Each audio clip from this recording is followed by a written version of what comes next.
Victor slapped Phyllis and told Daniel the identity of his biological father. YNR spoiler shock. Phyllis Summers stood in Victor Newman's living room with her arms folded tightly across her chest, her jaw set in the familiar defiant she had perfected over decades. She hadn't been invited. That had never stopped her before. She showed up anyway, as she always did, daring anyone to challenge her presence. Victor Newman faced her from across the room, his posture stiff, his eyes dark with something far older and colder than anger. This wasn't business. It never was when Victor looked like that. Near the staircase, Daniel hovered uneasily. He was only there because his mother had insisted. Phyllis had told him Victor had important business information. Daniel hadn't believed her for a second. Victor Newman didn't summon people for business matters when family was involved. He summoned them to strike. "Let's stop pretending," Phyllis snapped, breaking the tension. "You don't call me here unless you're planning to threaten me or manipulate someone I love." Victor's lip curled.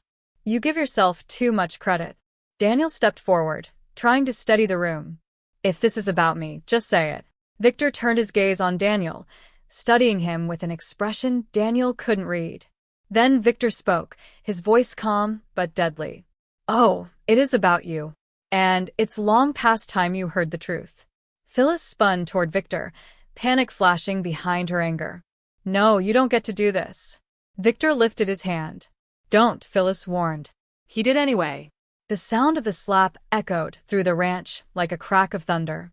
Daniel froze as Phyllis staggered back, shock overwhelming her fury for the first time in years. Her hand flew to her cheek, eyes blazing with disbelief. "You don't touch me," she hissed. "I do," Victor replied coldly. "When you've crossed every line." Daniel rushed between them. "What the hell is wrong with you?" Victor didn't blink. "Your mother has lied to you your entire life." Phyllis's voice trembled, not with fear, but rage. "Victor, you do not get to rewrite my past. You did that yourself." Victor shot back. Daniel turned to his mother. "Mom." She shook her head violently. "He's lying. He's trying to hurt us." Victor's voice dropped. Lethal, uncontrolled. "Sit down, Daniel. You deserve the truth, even if she never intended you to hear it." Daniel sat slowly, his heart pounding. "What truth?" Victor began to pace like a predator closing in. "You grew up believing Daniel Romalotti was your father. A good man, a decent man. And for a time he believed it, too." Phyllis lunged forward. "Stop." "No." Victor snapped. "You stopped telling the truth a long time ago." Daniel swallowed hard. "Dad is my father." Victor met his gaze. Grave and unyielding. "Danny loved you. He raised you. But biologically, he is not your father." The room tilted. Daniel laughed once, sharp and disbelieving. "That's not funny." "I'm not joking," Victor said. Phyllis screamed. "You had no right." "And you had no right to keep this from him," Victor replied. Daniel stood abruptly. "Who is it?" he demanded. "If you're going to destroy my life, at least finish the job." The silence stretched until Victor spoke the name that would change everything. The silence in the room felt suffocating. Daniel's demand still hung in the air, raw and desperate. Phyllis's face collapsed, not in defeat, but in sheer panic. "Daniel," she pleaded, her voice cracking. "I did what I had to do." Victor folded his arms, unimpressed. "You did what was convenient." Daniel looked between them, his chest tight. "Mom." Tears streamed down Phyllis's face. "I wanted to protect you." "You wanted to protect yourself?" Victor shot back. Daniel's voice shook. "Tell me." Victor inhaled slowly, as if preparing to detonate a bomb. "Your biological father," he said evenly, "is Jack Abbott." The words hit like an explosion. "Jack," Daniel whispered, the ground seeming to vanish beneath his feet. Phyllis collapsed onto the sofa, sobbing. "It was one night," she cried. "One mistake. I didn't know I was pregnant yet. Jack didn't know. I thought Danny was the safer choice. I thought you thought wrong." Victor cut in sharply. Daniel dragged a hand through his hair, struggling to breathe. "Jack Abbott," he repeated. "My mother slept with Jack Abbott." Victor nodded once. "And then lied to everyone, including you." Daniel's mind reeled. Jack, the man who drifted in and out of his life like a complicated uncle, the man Victor had spent decades at war with. You knew? Daniel asked Victor. How long have you known? Victor's expression darkened. Long enough. Phyllis looked up sharply. You promised you'd never tell. I promised to keep the peace, Victor replied coldly. You broke it. Daniel turned on Victor. Why now? Why? Tell me now. Victor met his gaze without flinching. Because you're involved in something dangerous. Something you don't understand. Daniel frowned. What are you talking about? You've been digging into Newman files, Victor said, asking questions, making noise. Phyllis stiffened. Daniel, tell me that's not true. Daniel hesitated. I was investigating a funding stream for my gaming company. Something didn't add up. Victor nodded. And you were getting too close. Phyllis's voice rose. So, this is about business. No, Victor said. This is about leverage. Daniel recoiled. You used this to control me. I used it to stop you from getting yourself killed. Victor snapped. Phyllis rose, shaking. You don't get to pretend this is noble. Victor stepped closer. You want to talk about noble? Let's talk about how many times you used Daniel as a pawn. Daniel turned to his mother, pain etched deep into his face. Is this true? Phyllis sobbed. I was afraid. You were selfish, Victor said. I was a mother. Phyllis screamed. Then you should have told him the truth. Victor roared back. Daniel felt himself split in two, loyalty shredding into betrayal. You let me build my entire identity on a lie, he said quietly. I love you, Phyllis whispered. I know, Daniel replied numbly. But I don't know who I am anymore. Jack Abbott's name echoed through Daniel's mind long after he left the ranch, following him straight into the night. Hours after leaving the ranch, Daniel stood alone in the cold night, his thoughts spiraling. Jack Abbott's name repeated in his head like a drum beat he couldn't silence. Finally, with shaking hands, he made the call. Jack, Daniel said when the line connected. His voice sounded hollow, distant, even to himself. We need to talk. Jack heard it instantly. Something was wrong. What's going on? He asked. Daniel swallowed hard. I think you're my biological father. The line went silent. Jack's heart stuttered. That's impossible, he said finally, though the word felt fragile the moment it left his mouth. Daniel let out a bitter laugh. That's what I said. Jack closed his eyes, memories crashing in all at once. Phyllis. That night, the timing he had never truly questioned. His breath caught. Oh my God, he whispered. Back at the ranch, Victor poured himself a drink, his movements measured. Nikki stormed into the room, fury blazing in her eyes. What did you do? She demanded. Victor didn't turn. What needed to be done? Nikki's gaze fell on Phyllis's reddened cheek. You hit her. Victor faced his wife at last. She hit first with lies. Nikki shook her head. Daniel didn't deserve this. Victor's voice softened just slightly. None of them do. But the truth always surfaces, better controlled than explosive. Outside Crimson Lights, Phyllis sat alone in her car, staring at her reflection in the windshield. Her cheeks still burned. Her world lay in ruins. She whispered, I tried to keep you safe, but the words felt thin now. Her phone buzzed. Jack. She didn't answer. Hours later, Daniel stood on the Abbott porch, staring at the door. When it opened, Jack stood there, stunned and silent. Neither spoke for a long moment.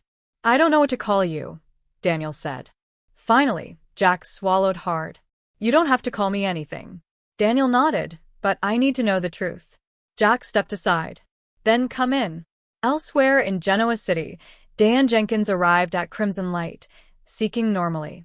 She valued routine, the calm hum of conversation, the illusion that nothing dramatic could happen between a latte and a croissant. Composure had always been her currency. Tonight it was gone. Phyllis Summers was already there, occupying a corner booth like a reigning monarch. Her red lipstick flashed like a warning light. Diane sat across from her without small talk. Phyllis, she said calmly, we need to talk. Phyllis smiled easily. Dean, darling, You look like you swallowed a headline. Diane didn't take the bait. She reached into her bag and slid a slim manila folder across the table. Look at page 3. Phyllis glanced at it casually. Then her eyes narrowed. Emails, bank transfers, voicemail transcripts, photographs from an accountant's audit. Not rumors, not speculation, evidence. I don't know what you think this proves, Phyllis said lightly. Diane slammed the folder down, the sound sharp as a gavel.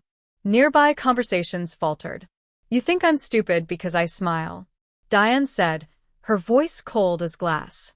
You think there's no smoke when everyone else is choking. Phyllis's composure shifted. Phyllis's eyes flicked back to the folder, her smile thinning just enough to reveal strain beneath the polish. She leaned back in the booth, crossing her legs with practiced ease. All right, she said lightly. What's on your mind? Diane didn't blink. Don't play that game. Phyllis's eyes narrowed a fraction. Then say it. Diane reached into her bag again and pulled out another page, laying it flat on the table. You framed me, she said calmly. For the Abbott audit. Phyllis let out a soft laugh. That's quite an accusation. I have more than accusations, Diane replied. I have the money trail. She slid the page forward. It showed bank transfers routed through a shell company. Precise, deliberate, the kind of arithmetic that didn't happen by accident. Phyllis glanced at it, then away, but the color drained from her face. You planted the ledgers in my desk, Diane continued. You made sure the timing worked, so I'd be the one holding the match when the fire started. You don't have proof, Phyllis said too quickly. Diane produced another document. Emails from you asking a contractor to make sure it looked like a Diane thing. Phyllis's laughter turned brittle. You've always been dramatic. Dramatic? Diane repeated softly, rising from her seat. The word hung in the air like a confession. She didn't shout. She didn't need to. The room felt the shift instantly. You told Jack I betrayed him, Diane said, her voice steady. You told him I was the mole. You called him after the meeting and said, trust me, I took care of it. Phyllis opened her mouth, then closed it again. Diane stepped closer. Close enough that Phyllis could smell her perfume. Close enough to see the tremor behind that practiced smile. You've used people like chess pieces for years, Jack, Daniel, anyone you could move. Then Diane's restraint broke. Her hand landed against Phyllis's cheek. Not theatrical, not wild, precise, intentional. The sound echoed through crimson lights like a verdict. The room froze. Phyllis's hand flew to her face, eyes wide with shock. You. Diane wasn't finished. Her anger wasn't loud. It was controlled, sharpened by years of swallowed truths. She spoke as if laying evidence on a table. You framed me for a crime you committed. Diane said that was the first sentence. Phyllis tried to speak, but Diane didn't give her the chance. You slept with Jack, and then you used that night to blackmail him into silence. The second sentence sucked the air from the booth. A glass clinked somewhere behind them. Phyllis's face shifted, shame colliding with defiance. Diane leaned in. And I have the audio of you telling a fixer to make Diane Jenkins go away. I'm giving it to the DA. The words landed heavy and final. Phyllis reached for the folder, hands shaking, but Diane pushed it back, her forearm forming a barrier. You're lying, Phyllis whispered, though the denial sounded hollow even to her. I recorded you the first time you joked about managing the ledger, Diane replied. The second time I left my phone on for 8 hours. For the first time in years, Phyllis looked truly afraid. You made me the villain so you could be the heroine, Diane said quietly. That ends tonight around them. Whispers spread. Phones lifted. Genoa City's next scandal was being born in real time. And Phyllis Summers, master manipulator, felt her control slipping through her fingers. Phyllis's bravado wavered. The edges of her confidence fraying as the weight of Diane's words settled over the table. Around them, the cafe hummed with a different energy now. Whispers, shifting chairs, the soft buzz of phones recording what no one would soon forget. You'll need more than an audio clip, Phyllis said at last, her voice strained but defiant. You'll need proof it was me who ordered the ledger planted. Motive? Intent. Diane didn't flinch. She smiled, though there was no warmth in it. "Oh, I have proof." She slid another page across the table. "Bank transfers with your signature. A voicemail you left your fixer saying it has to look like a Diane thing. Messages from the contractor referencing your code name." Phyllis's breathing quickened. The smile she'd worn like armor for years no longer fit. "If you take this public, you destroy everyone," she said. "Jack, Daniel, even yourself." Diane's expression softened, not with pity, but with resolve. "I don't want to destroy anyone." I want what? You took returned. "Truth, dignity, safety." Phyllis laughed brittle and thin. "You think you can stop what's coming?" "I don't think," Diane replied calmly. I know. She reached into her bag and placed a small USB drive on the table. The plastic glinted under the cafe lights like a silent threat. "Call your lawyer," Diane said, her tone businesslike. "Call whoever you need. Go to the police and get your version on record if you want. But don't think for a second I won't take this to the DA." Phyllis's face flickered between fury and terror. "You have no right." Diane leaned in, her voice low and controlled. "I had the right to a life without being set on fire. You decided it was easier to burn me than carry your own mess. That ends tonight." Phyllis reached for her phone with shaking hands. Diane watched without satisfaction, only certainty. Nearby, the room erupted in a different way. Gasps, low murmurs. Someone knocked over a glass. The catastrophe of Genoa City unfolded quietly, recorded from a dozen angles. Diane gathered her things, her movements measured. She didn't rush. She didn't look back. When she stepped into the cool night, it felt like shedding a weight she'd carried far too long. She hadn't wanted war. She wanted the truth. If the district attorney took the case, headlines would follow. Loyalties would fracture. Families would ache. But Diane had chosen her line. Back inside, Phyllis remained in the booth, staring at the folder and the USB drive glowing under the lights like a tiny moon. She knew exactly what Diane could do, and for the first time, she knew she was no longer ahead of the game. Outside, the city kept breathing. Inside, a friendship long presumed unbreakable had shattered into evidence, recordings, and consequences. Diane's slap had been punctuation. Her 3 sentences were the paragraph that followed. Phyllis sat in the booth, her hands hovering over the USB drive and folder like they were explosive devices. Her red lipstick smudged slightly as she traced the edge of the plastic, a tiny reminder of how fragile control could be. The cafe, usually a sanctuary of mundane routine, now buzzed with tension. Phones were out. Whispered conversations spread like wildfire. Every movement she made was observed, documented.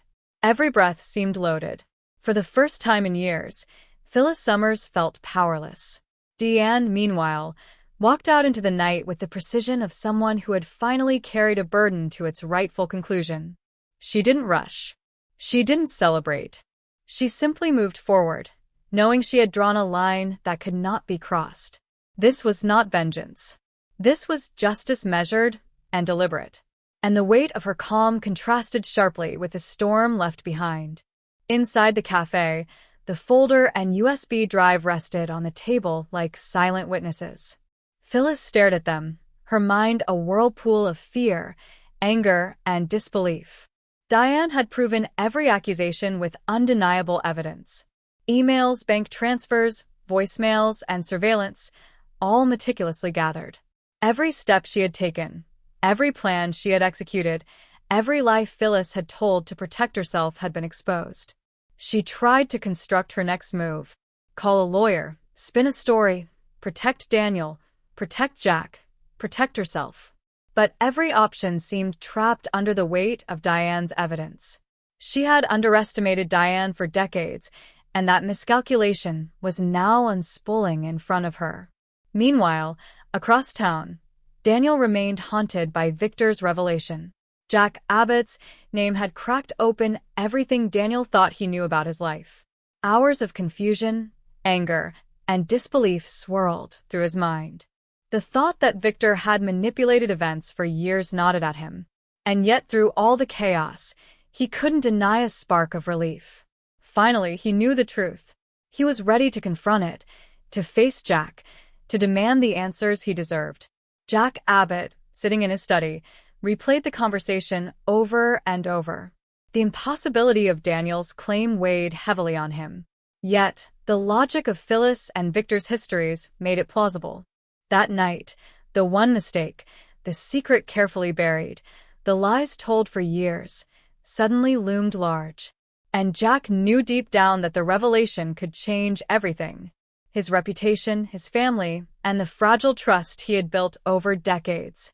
Back at Crimson Lights, the cafe had resumed its mundane rhythm, but the echoes of what had happened lingered in every corner. Staff whispered to each other. Other patrons whispered. Phones were buzzing and unseen recordings had already begun their journey across Genoa City's networks. Every secret, every betrayal, every long-buried truth had found its way to the light. Phyllis remained seated, alone with her thoughts, shaking as she tried to imagine how she could regain control. But for the first time, she faced someone whose strategy had surpassed her own. Someone who would not let the past be rewritten to suit convenience. Diane had drawn her line, and Phyllis had crossed it. The tension hung in the air like a storm waiting to break. And in the distance, Daniel prepared to confront Jack, unaware that his life had already been irrevocably altered by the truths that had emerged at both the ranch and the cafe. Loyalty, betrayal, and justice were colliding, and Genoa City would never look the same again. Phyllis finally lifted her gaze from the folder and USB drive. Her hands trembled slightly as she realized the gravity of what Diane had done. The woman who had always been a fixer, the one Phyllis had dismissed countless times, had carefully and deliberately reclaimed the truth. There was no denying it. Every piece of evidence fit together like a puzzle designed to expose the lies Phyllis had built her life on. Outside, the city carried on, unaware of the storms brewing in its quiet corners. Inside, Phyllis felt the crushing weight of accountability pressing down. She had been a master manipulator, a strategist in the art of deception. But tonight, the scales had finally tipped. Diane had not only confronted her, but had armed herself with facts, leaving Phyllis with no plausible way to deflect responsibility. The repercussions of the evening's events were only beginning to unfold. Phones were already in motion, and whispers in the cafe had turned into hushed but deliberate chatter. Somewhere, someone was sending texts. Somewhere else, recordings were being shared. Genoa City's elite, always hungry for scandal, would soon be aware that secrets had been unearthed and alliances tested. Meanwhile, Daniel lingered on the Abbott porch, the chill night air matching the confusion swirling in his mind. He had faced the truth from Victor, confronted the lies he had been told, and now he was ready to confront Jack Abbott. The door swung open slowly, and Jack appeared, face a mix of disbelief and dawning realization. The weight of a fatherhood claim hung heavily between them. Daniel swallowed hard. "I don't know what to call you." Jack's voice was quiet but firm. "You don't have to call me anything. Just know the truth, and we can figure the rest out." Inside Crimson Lights, Diane had vanished into the night, leaving the cafe quieter than it had been in years. But the energy she had unleashed lingered. Phyllis sat in the corner, staring at the glow of the USB drive as if it were a beacon or a curse. The folder of evidence lay beside it, a record of every misstep, every manipulation, every lie. Diane had carefully balanced the weight of justice with strategy, ensuring that the truth would survive. The slap, the accusations, the revelations, they were all punctuation marks in a story that had finally reached a turning point. Phyllis realized that control had shifted. She had underestimated Diane, underestimated the length someone would go to protect themselves and the truth. Genoa City's landscape of power, loyalty, and family ties had irrevocably changed in one evening. Jack now faced the weight of revelation. Daniel confronted his origins, and Phyllis was left to reckon with her choices. The truths uncovered, though painful, had drawn lines that could not be ignored. And Diane, walking into the night with measured steps, understood that victory wasn't about punishment. It was about reclaiming what had been stolen. Dignity, truth, and the right to live without being silenced by someone else's lies. For Phyllis, the world had been fractured. For Daniel, it had been reshaped. And for Genoa City, the ripple effects of one night's revelations would continue to echo in boardrooms, family homes, and coffee shops for months to come. Diane had closed one chapter with her slap and her 3 sentences, but the story exposed, messy, and undeniable, was far from over. The truth, finally, had been set free. Victor slapped Phyllis and told Daniel the identity of his biological father. YNR spoiler shock. Phyllis Summers stood in Victor Newman's living room with her arms folded tightly across her chest, her jaw set in the familiar defiant she had perfected over decades. She hadn't been invited. That had never stopped her before. She showed up anyway, as she always did, daring anyone to challenge her presence. Victor Newman faced her from across the room, his posture stiff, his eyes dark with something far older and colder than anger. This wasn't business. It never was when Victor looked like that. Near the staircase, Daniel hovered uneasily. He was only there because his mother had insisted. Phyllis had told him Victor had important business information. Daniel hadn't believed her for a second. Victor Newman didn't summon people for business matters when family was involved. He summoned them to strike. "Let's stop pretending," Phyllis snapped, breaking the tension. "You don't call me here unless you're planning to threaten me or manipulate someone I love." Victor's lip curled. "You give yourself too much credit." Daniel stepped forward, trying to steady the room. "If this is about me, just say it." Victor turned his gaze on Daniel, studying him with an expression Daniel couldn't read. Then Victor spoke, his voice calm but deadly. "Oh, it is about you. And it's long past time you heard the truth." Phyllis spun toward Victor, panic flashing behind her anger. "No, you don't get to do this." Victor lifted his hand. "Don't," Phyllis warned. He did anyway. The sound of the slap echoed through the ranch like a crack of thunder. Daniel froze as Phyllis staggered back, shock overwhelming her fury for the first time in years. Her hand flew to her cheek, eyes blazing with disbelief. "You don't touch me," she hissed. "I do," Victor replied coldly.